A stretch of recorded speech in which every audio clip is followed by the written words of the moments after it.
السلام عليكم ورحمة الله وبركاته.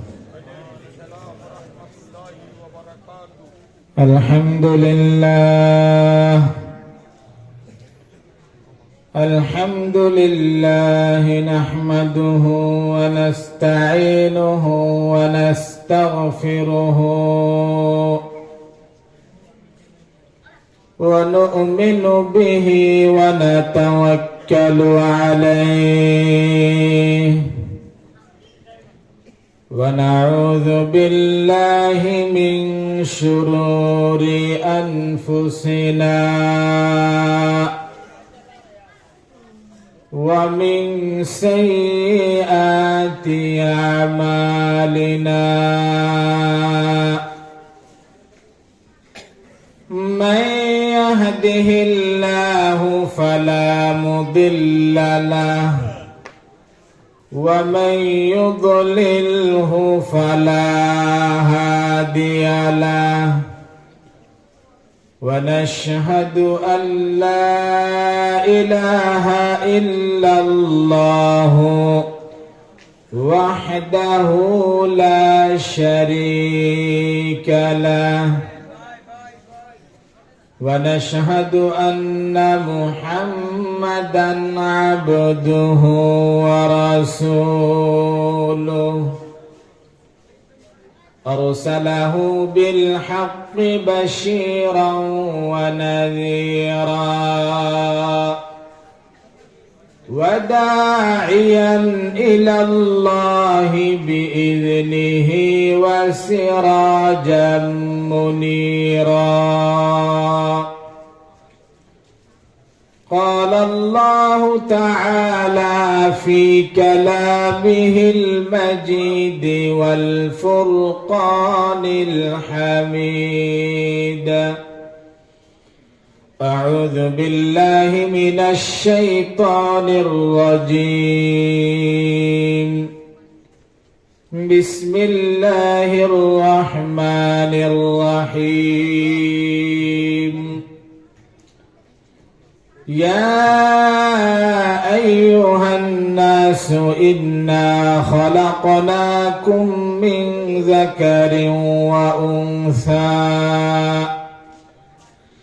وجعلناكم شعوبا وقبائل لتعارفوا إن أكرمكم عند الله أتقاكم إن الله عليم خبير. وقال النبي صلى الله عليه وسلم: إن الله لا ينظر إلى صوركم وأموالكم ولكن ينظر إلى قلوبكم وأعمالكم، أو كما قال النبي عليه الصلاة والسلام.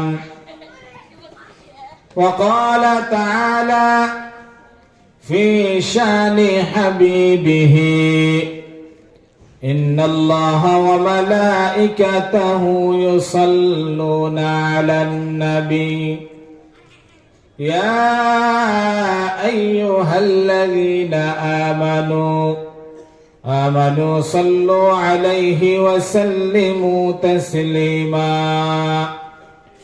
اللهم صل على سيدنا ونبينا وشفيعنا وحبيبنا ومولانا محمد صلى الله عليه وعلى آله وأصحابه وبارك وسلم.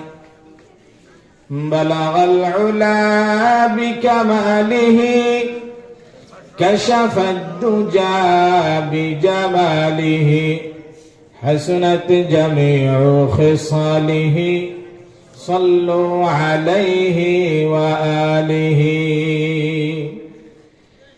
تکبیر میں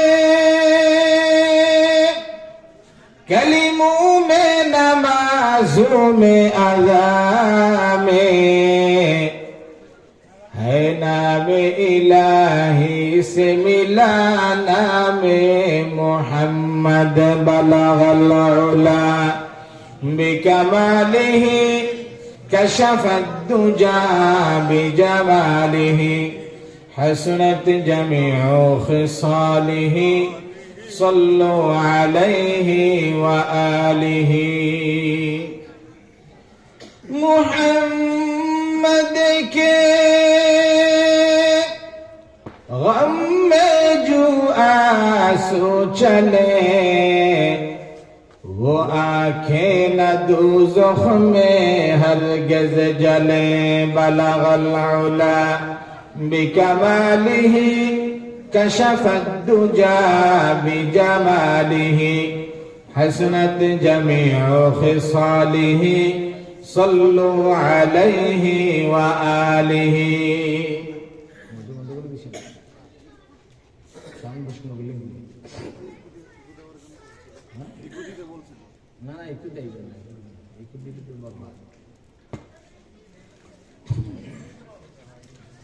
अल्हम्दुलिल्लाह,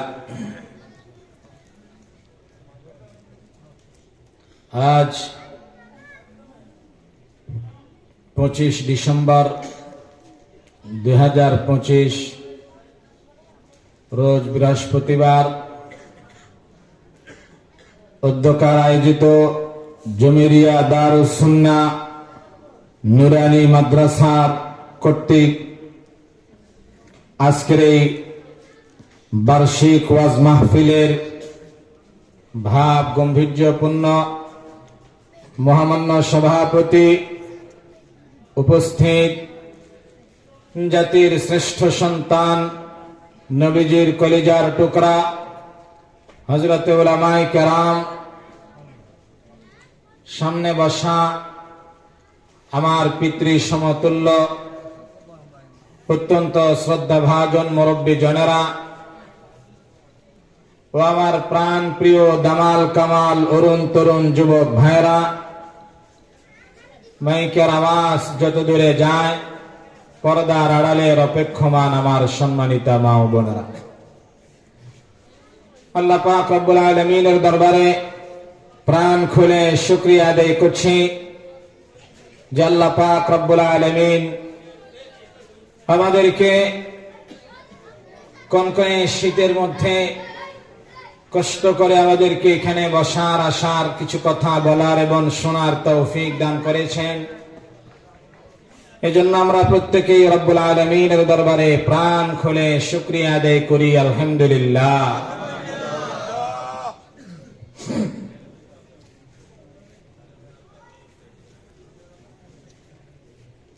এখানে বাহিরে যারা ডিস্টার্ব করে এদেরকে একটু থামাইতে হবে, আর আপনারা এত উঠা বসা করলে তো হবে না, বিশৃঙ্খলা হয়। কোনো প্রয়োজন ছাড়া না উঠলেই ভালো, কি বলেন? উঠা বসা করলে কি সুন্দর লাগে? এজন্য বসে থাকবো আমরা। একটা মাহফিলই তো সারা বছরে, তো এই জন্য আপনাদের বাড়ির দরজায় একটা মাহফিল হবে, আপনাদেরকে কিছু কথা শোনানোর জন্যই তো এত আয়োজন। তো আপনারাই যদি না থাকেন, না বসেন, তাহলে কেমন হয়? এই জন্য দয়া করে উঠা বসা করবেন না। গানের অনুষ্ঠানগুলাতে তো উঠা বসা হয় না, এগুলাতে আরো বেশি মানুষের সমাগম হয়, কি বলেন? কথা ঠিক কিনা? আপনাদের এই এলাকাতে নাই, এখানে তো হয় না। গানের অনুষ্ঠান যেখানে হয় সেখানে কি অবস্থা? পোলাপান, যুবক, বৃদ্ধরা, নারী, পুরুষ সবাই দলে দলে এমন ভাবে সমাগম হয়, গানের তালে তালে আর সুরে সুরে, লাফাইতে লাফাইতে, লুঙ্গি খুশা পরে। কথা বলেন ঠিক না বেঠে? জোরে বলতে হবে ঠিক না বেঠে? হলে আল্লাহর কোরআনের মাহফিল হয়, আমরা আসতে পারি না। মাইকের আওয়াজ কানে যায় কিন্তু আমরা আসি না কেন? বাহিরে মাইকের আওয়াজ দেওয়া হয়েছে মহিলাদের জন্য, মা বোনরা যেন আলোচনা শুনতে পারে তাদের জন্য। কিন্তু যারা পুরুষ এবং অসুস্থ না, পঙ্গুও না, তারা অবশ্যই আল্লাহর কোরআনের প্যান্ডেলে এসে বয়ান শুনবে। এটাই তো কথা। এখানে ভিতরে যে রহমতটা পাওয়া যাবে এটা বাহিরে পাওয়া যাবে না। এটা রহমতের বাগান, জান্নাতের বাগান। এই পুরা মাহফিলটা আল্লাহ পাকের রহমতের ফেরেশতারা বেষ্টন করে রাখে। এগুলি কি আমার কথা? এগুলি হাদিসের মধ্যে আছে। পুরা মাহফিলের প্যান্ডেলটাকে রহমতের ফেরেশতারা বেষ্টন করে রাখে। ওয়ানাজালাত আলাইহিমুস সাকিনা, এখানে আল্লাহ পাকের রহমত, শান্তি বর্ষিত হতে থাকে। এজন্য যতক্ষণ এখানে থাকবো রহমতের ফেরেশতাদের বেষ্টনের মধ্যে রয়েছে। ভাইয়ের আমার, অনেক বরকতময় একটা মজলিস, অনেক দামি একটা মজলিস। এখানে যারা থাকে, এখানে ভিতরে যারা বসে কোরআনের আলোচনা শুনবে, দ্বীনের আলোচনা শুনবে, আল্লাহ পাকের রহমতের ফেরেশতাদের বেষ্টনীর মধ্যে থাকবে।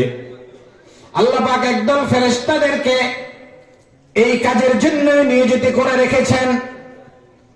সারা দুনিয়ার কোনায় কোনায়, কোথায় কোথায় আল্লাহ পাকের জিকির হয়, কোরআনের মজলিস কায়েম হয়, জিকিরের মজলিস কায়েম হয়, এই জায়গাগুলোর মধ্যে একদল ফেরেশতাদেরকে আল্লাহ নিয়োজিত করে রেখেছেন। এরা ওই প্রোগ্রাম গুলাতে জিকিরের মজলিসে উপস্থিত হয়। সারা দুনিয়াতে ঘুরে ঘুরে এরা দেখে কোথায় জিকিরের মজলিস হয়। যখন দেখে কোথাও জিকিরের মজলিস কায়েম হয়েছে, কোরআনের আলোচনা, কোরআনের তেলাওয়াত, জিকিরের আলোচনা শুরু হয়ে গেছে, ফেরেশতারা একে অপরকে ডাকতে থাকে, তাআলাও, আসো আসো, তোমাদের যে কাজের জন্য তোমাদেরকে পাঠানো হয়েছে সে কাজটা এখানে চলতে আছো, তোমরা সবাই চলে আসো। ফেরেশতারা এসে চতুর্পাশে বেষ্টন করে রাখে। এরপরে অনুষ্ঠানের শেষে এই ফেরেশতারা যখন আল্লাহ পাক রব্বুল আলামিনের কাছে যায়, আল্লাহ জিজ্ঞেস করে, ও ফেরেশতারা, তোমরা কোথায় গিয়েছিলে? কোথা থেকে তোমরা আসতে আসো? আল্লাহ জানে না? জানে না? তবু আল্লাহ জিজ্ঞেস করে। এটা আলাদা গুরুত্বের জন্য আল্লাহ জিজ্ঞেস করে। ফেরেশতারা কোথায় গিয়েছিল আল্লাহ জানে না? জানে। তবু আল্লাহ জিজ্ঞেস করে, ফেরেশতাদের মুখ থেকে শুনতে চায়। ফেরেশতারা বলে, আল্লাহ ওই দক্ষিণ আবুপুর নুরানি মাদ্রাসার মাহফিলে গিয়েছিলাম। আল্লাহ ফেরেশতাদেরকে জিজ্ঞেস করে, ও ফেরেশতারা, তারা কি চায়, কি বলে তারা?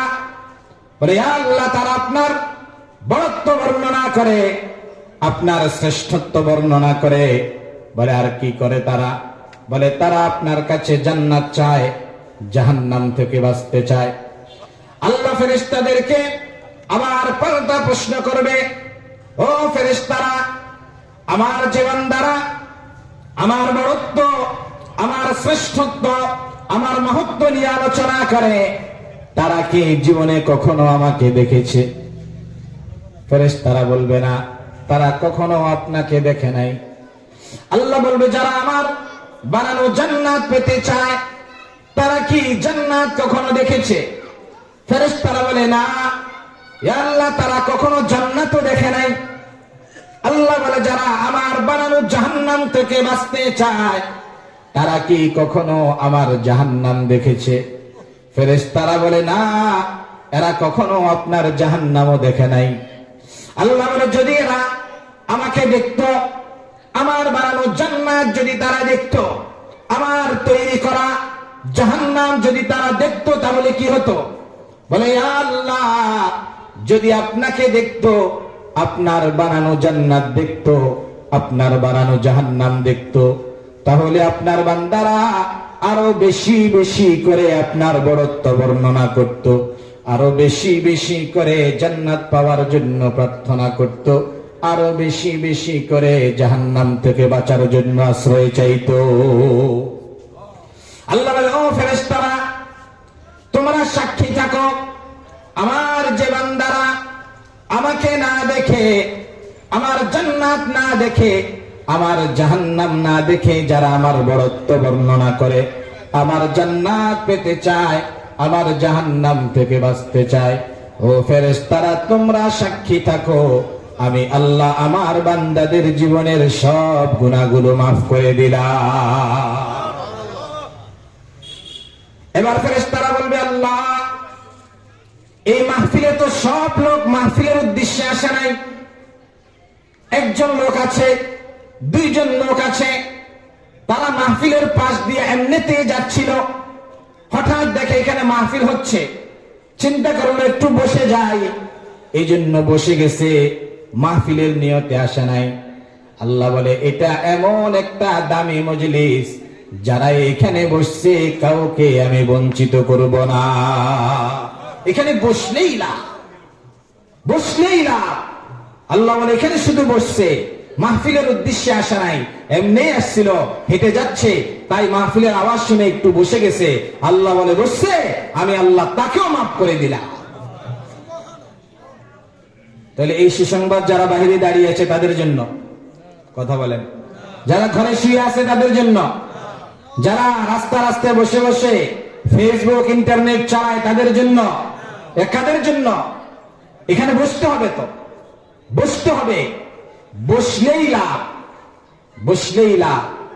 তাহলে আল্লাহ তাআলা ফেরেশতাদের সাথে এখানে যারা বসে তাদের ব্যাপারে আলোচনা করে, বুঝা গেল তো? হাদিসের দ্বারা কি বুঝা গেল? আল্লাহর মজলিসে আলোচনা হয়, মানে আমাদের ব্যাপারে আল্লাহর মজলিসে আলোচনা হবে। কত সৌভাগ্যের বিষয়। আপনি যদি জানেন যে প্রধান উপদেষ্টা ডক্টর ইউনূস সাহেবের মজলিসে, সেখানে আপনার নামে আলোচনা হচ্ছে, কেমন খুশি লাগবে বলেন তো? প্রধান উপদেষ্টা আপনাকে চিনে, এটা যদি আপনি জানেন, ভালো লাগবে কিনা বলেন? খুশি লাগবে কিনা? মর্যাদার ব্যাপার কিনা এটা? ঠিক আল্লাহ পাক আমাদেরকে নিয়ে আলোচনা করে তার বিশেষ ফেরেশতাদের সাথে, এর চাইতে মর্যাদা আর এর চাইতে শ্রেষ্ঠত্ব কি হতে পারে? এই জন্য শুকরিয়া আদায় করতে হবে কার? এই আওয়াজে তো হবে না, শুকরিয়া আদায় করতে হবে কার? আমার দর্শকদেরকে তো আমি চিনি, এটা মরা দর্শক না তো, এলাইগঞ্জ তো এখানে আমার পুরাতন চাষের জায়গা এটা। এই জন্য কথা বলতে হবে, কথা বলতে হবে। শুকরিয়া আদায় করবো কার? আল্লাহ পাকের শুকর আদায় করতে হবে যে আল্লাহ আমাদেরকে এমন একটা দামি মজলিসে নিয়ে আসছেন। এই জন্য সব সময় আল্লাহ পাকের শুকর আদায় করি, দিল থেকে, মন থেকে, প্রাণ থেকে, একেবারে দিলকে নাড়া দিয়ে, শরীরকে ঝাড়া দিয়ে চিৎকার করে বলে উঠি আলহামদুলিল্লাহ।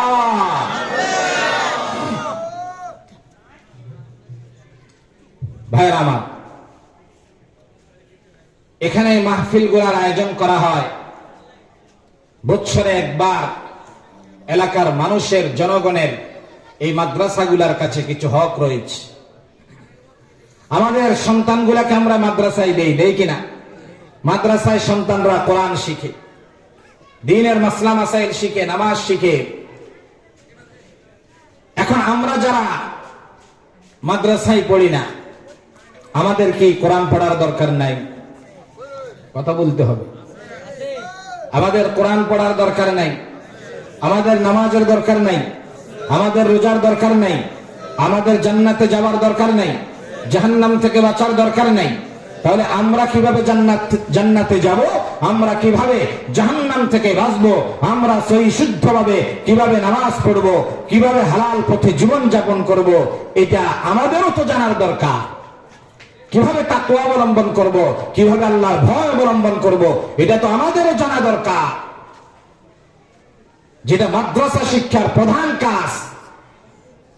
এখন আমাদের সর্বস্তরের মানুষকে এটা জানানোর জন্য মাদ্রাসার পক্ষ থেকে এই জাতীয় আয়োজনগুলা করা হয়। মাদ্রাসার প্রধান কাজই হলো বান্দার অন্তরে আল্লাহর ভয় সৃষ্টি করে দেওয়া, বান্দাকে গুনাহ থেকে বাঁচাইয়া আল্লাহমুখী করে দেওয়া, বান্দাকে তার জীবন যাপন জান্নাতের পথে পরিচালিত করা, জাহান্নাম থেকে বাঁচাইয়া জান্নাতের রাস্তায় পরিচালিত করে দেওয়া। এটাই মাদ্রাসা শিক্ষার আসল কাজ। ভাইরা আমার, কোরআনুল কারীমের মধ্যে আল্লাহ পাক রব্বুল আলামিন ইরশাদ করেন, ইয়া আইয়ুহান নাসু ইন্না খালাকনাকুম মিন যাকারিন ওয়া উনসা وجعلناكم شعوبا وقبائل لتعارفوا إن أكرمكم عند الله أتقاكم إن الله عليم خبير. আল্লাহ পাক রব্বুল আলামিন কোরআনুল কারীমের মধ্যে ইরশাদ করেন, ইয়া আইয়ুহান নাস, হে দুনিয়ার মানুষেরা, ইন্না খালাকনাকুম মিন যাকারিন ওয়া উনসা, নিশ্চয় আমি তোমাদেরকে সৃষ্টি করেছি একজন পুরুষ এবং একজন নারী থেকে। সবাই বলেন পুরুষটার নাম কি? হযরতে আদম আলাইহিস সালাম। নারীটার নাম হযরতে হাওয়া আলাইহিস সালাম। সারা দুনিয়ার সব মানুষগুলাই দুজন থেকে সৃষ্টি হয়েছে।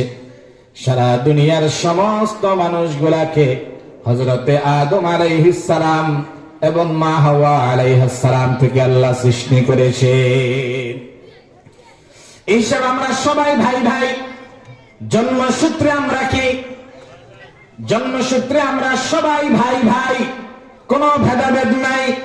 ধনী হোক গরিব হোক, কালো হোক সাদা হোক, তারপরে গিয়া বংশীয় হোক নির্বংশীয় হোক, উচ্চ মর্যাদা সম্পন্ন হোক আর নিম্ন মর্যাদা সম্পন্ন হোক, আমরা সবাই জন্মসূত্রে ভাই ভাই, আমাদের মাঝে কোনো ভেদাভেদ না।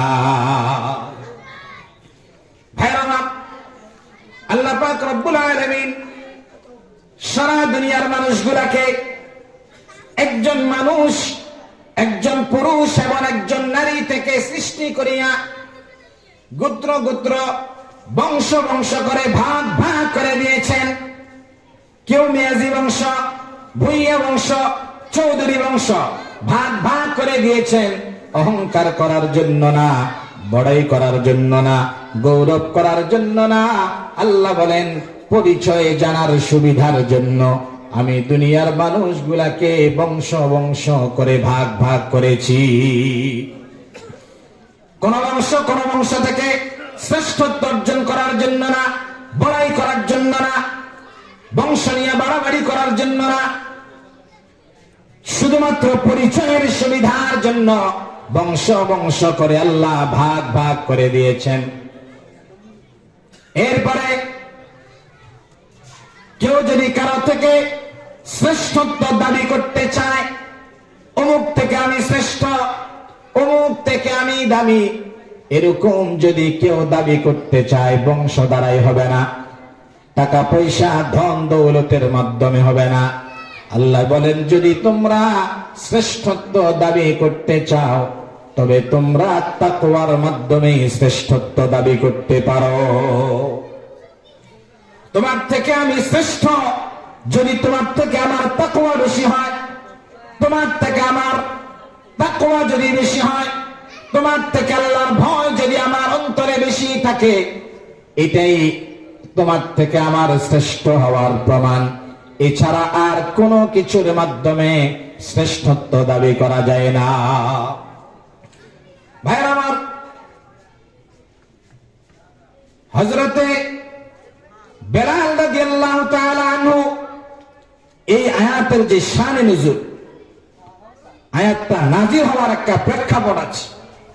এটা হলো হযরত বেলাল রাদিয়াল্লাহু তাআলা আনহুকে যখন কি করা হয়েছিল, মসজিদে নববীর মুয়াজ্জিন বানানো হয়েছিল। ওই সময় হযরতে বেলাল রাদিয়াল্লাহু তাআলা আনহু ছিলেন কালো কুসরি, এবং হযরত বেলাল ছিলেন একজন দাস দাসীর বংশধর, গোলামের বংশধর ছিলেন, যার ফলে মক্কার কাফের মুশরিক বেঈমানেরা হযরত বেলাল রাদিয়াল্লাহু তাআলা আনহুর ব্যাপারে কানাঘুষা করতে লাগলেন যে মুহাম্মদ আর কাউকে পায় নাই, একটা কালো কুসরি মানুষকে মুয়াজ্জিন বানালেন। ভাইরা আমার, কাফেরদের মধ্যে কানাঘুষা চলতে লাগলো। কেউ বলে মুহাম্মদ একটা কালো মানুষকে মসজিদে নববীর মুয়াজ্জিন বানিয়েছেন। আমার বাবা তো আগেই মারা গেছে, কত ভাগ্য ভালো তার, না হলে আজকে এই অশুভ দিনটিও আমার বাবাকে দেখতে হতো। কেউ কেউ এভাবে সমালোচনা করতে আছে।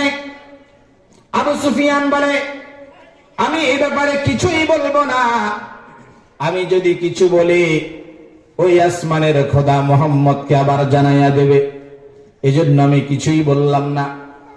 আল্লাহ পাক রব্বুল আলামিন হযরতে জিবরাইল আলাইহিস সালামকে পাঠায়া পুরা ঘটনার বিবরণ জানাইয়া দিলেন। এই প্রেক্ষিতে আল্লাহ আয়াত নাজিল করে জানাইয়া দিলেন, খবরদার কেউ কারো কালার নিয়া, রং নিয়ে ঠাট্টা তামাশা করবা না।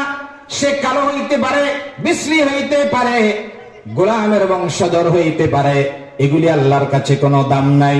আল্লাহর কাছে একমাত্র দাম হইল কার থেকে কার অন্তরে তাকওয়া বেশি।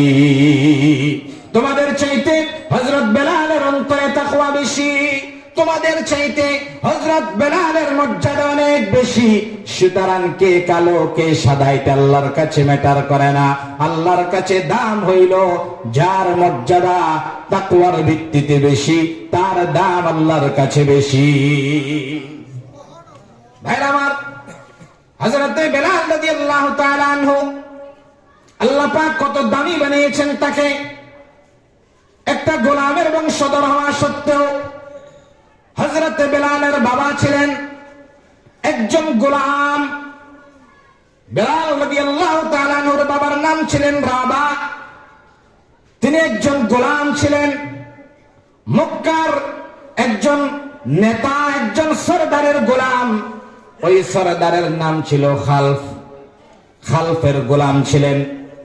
আর হযরতে বেলাল রাদিয়াল্লাহু তাআলা আনহুর মা ছিলেন একজন রাজকুমারী। প্রশ্ন করতে পারেন, একজন গোলামের স্ত্রী কিভাবে রাজকুমারী হয়? হযরত বেলালের বাবা ছিলেন একটা গোলাম, কিন্তু মা ছিল রাজকুমারী। কিভাবে সম্ভব হইল? এটা সম্ভব হয়েছে, এর পিছনে একটা ঘটনা আছে। ভাইরা আমার, আমার নবী, আপনার নবী, বিশ্ব নবী মুহাম্মদুর রাসূলুল্লাহ সাল্লাল্লাহু আলাইহি ওয়াসাল্লাম যখন যেই বছর দুনিয়াতে আগমন করলেন 570 খ্রিস্টাব্দ, আপনারা জানেন ওই বছর বাদশাহ আব্রাহা কাবা শরীফ ধ্বংস করার জন্য সৈন্যবাহিনী দলবল নিয়ে হাজির হয়েছিল। আল্লাহ তাদেরকে ওই ঝাঁকে ঝাঁকে কতগুলি আবাবিল পাখির মাধ্যমে আল্লাহ ধ্বংস করে দিয়েছেন। জানেন তো আপনারা? আলাম তারা কাইফা ফাআলা রাব্বুকা বিআসহাবিল ফিল আলাম ইয়াজআল কাইদাহুম ফি তাগলিল ওয়া আরসালা আলাইহিম তায়রান আবাবিল। সূরা ফিলের মধ্যে বিস্তারিত বিবরণ আল্লাহ দিয়েছেন। কতগুলা ছোট্ট পাখির মাধ্যমে এই পুরা আব্রাহার সৈন্যদল সবগুলাকে ধ্বংস করে দিয়েছে এবং সবাই পালিয়ে গিয়েছে।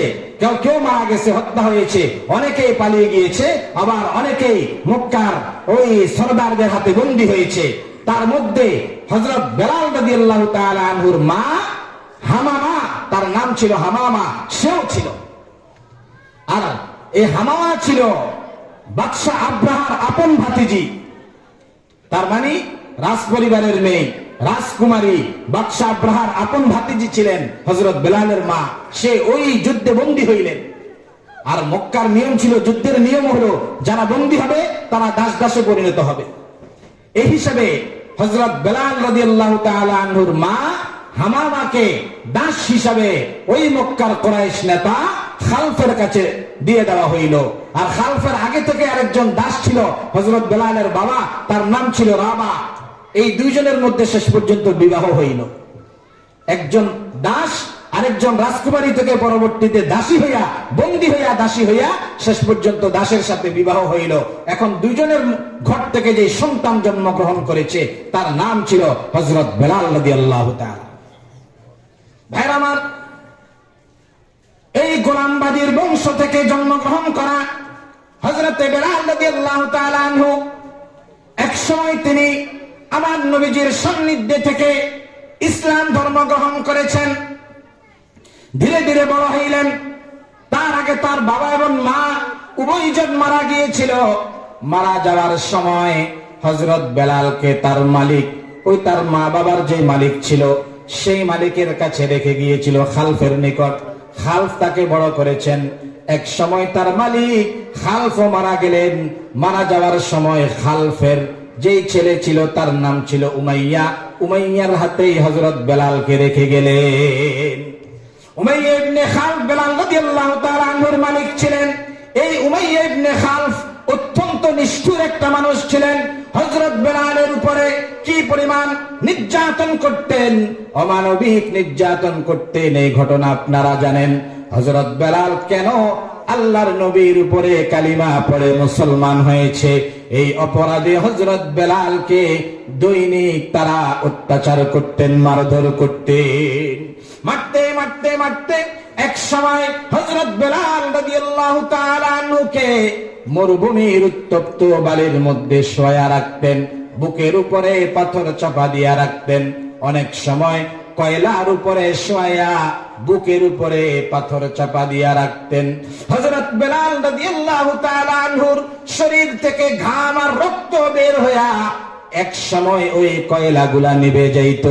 এই পরিমাণ অত্যাচার হযরত বেলাল রাদিয়াল্লাহু তাআলা আনহুর উপরে করেছেন।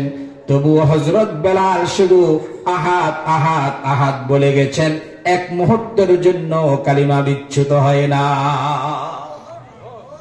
ইসলামের উপরে এত অটল অবিচল ছিলেন। ভাই আমার নবীজি সাহাবায়ে কেরামকে নিয়ে বসলেন যে বেলালকে উমাইয়া ইবনে খালফ জালেম থেকে ক্রয় করে আজাদ করে দিতে পারবে কে? হযরত আবু বকর দাঁড়াইয়া গেলেন, ইয়া রাসূলুল্লাহ, আমি চাই বেলালকে খরিদ করে আজাদ করে দেব। উমাইয়া ইবনে খালফের নিকট হযরত আবু বকর সিদ্দিক যখন গেলেন তাকে খরিদ করার জন্য, এই জালেম হযরত আবু বকরের কাছে হযরত বেলালকে বিক্রি করে নাই। কারণ সে জানে আবু বকর একজন মুসলমান, সে তাকে খরিদ করে আজাদ করে দেবে, এজন্য বিক্রি করে না। শেষ পর্যন্ত আমার নবীজির চাচা হযরত আব্বাস রাদিয়াল্লাহু তাআলা আনহু তখনও পর্যন্ত ইসলাম ধর্ম গ্রহণ করেন নাই। হযরত আব্বাস রাদিয়াল্লাহু তাআলা আনহু ওই উমাইয়া ইবনে খালফ থেকে হযরত বেলালকে খরিদ করে আজাদ করে দিলে। ভাইরা আমার, এরপর হযরত বেলাল আমার নবীজির সান্নিধ্যে থেকে দ্বীন ইসলাম চর্চা করতে করতে আল্লাহ এই গোলামের বংশধর হওয়া সত্ত্বেও আল্লাহ তাকে এতটা দামি করেছেন, এতটা দামি করেছেন, শেষ পর্যন্ত হযরত বেলাল রাদিয়াল্লাহু তাআলা আনহু মসজিদে নববীর মুয়াজ্জিন হয়েছে। এই মসজিদে নববীর মুয়াজ্জিন হয়েছেন হযরত বেলাল। আমার নবীজি যতদিন জীবিত ছিলেন হযরত বেলাল মসজিদে নববীর আযান দিয়েছেন। নবীজির ইন্তেকালের পরে হযরতে বেলাল রাদিয়াল্লাহু তাআলা আনহু নবীর মুহাব্বতে মদিনা ছেড়ে চলে গেলেন।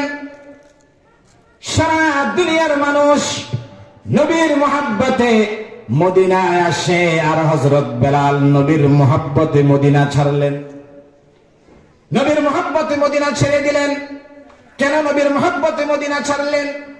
হযরত বেলাল মদিনার অলিতে গলিতে কোথাও হাঁটতে পারে না, যেদিকে যায় নবীর স্মৃতি দেখা যায়। হযরত বেলাল মসজিদে নববীতে আযান দেয় না, কারণ হযরত বেলাল বলেন, যেই মসজিদে নববীর মুয়াজ্জিন ছিলাম আমি যখন আযান দিতাম ইমামতি করতেন বিশ্ব নবী হযরতে মুহাম্মদুর রাসূলুল্লাহ সাল্লাল্লাহু আলাইহি ওয়াসাল্লাম। এখন আমি যদি আযান দিই, নবী তো ইমামতি করবে না, সুতরাং আমি আযান দিতে পারবো না। হযরতে বেলাল বলেন, আমি মদিনার অলিতে গলিতে আগে আগে হাঁটতাম, আমার নবীজি আমার পিছনে পিছনে হাঁটতেন। কারণ হযরতে বেলাল আগে আগে চলতেন, সামনে কোনো কাটা কোনো কষ্টদায়ক কিছু আছে কিনা দেখে বেলাল আগে আগে হাঁটতেন, নবীজি পিছনে পিছনে হাঁটতেন। এই জন্য বেলাল বলে, আমি আগে আগে হাঁটবো আর নবী পিছনে থাকবে না, এই জন্য আমার মদিনায় আর ভালো লাগে না। নবীর মহব্বতে মদিনায় ছেড়ে চলে যাচ্ছেন। 6 মাস পর্যন্ত হযরত বেলাল মদিনায় আসেন নাই, ওই মিশরে চলে গেলেন। সেখানে যাওয়ার পরে একটা যুদ্ধ হইল। ওই যুদ্ধে হযরত বেলালের যেই মালিক ছিল, যেই মনিব ছিল উমাইয়া ইবনে খালফ, তাকে হযরত বেলাল পরাজিত করলেন। তাকে হযরত বেলাল নিজের হাতেই হত্যা করেছে।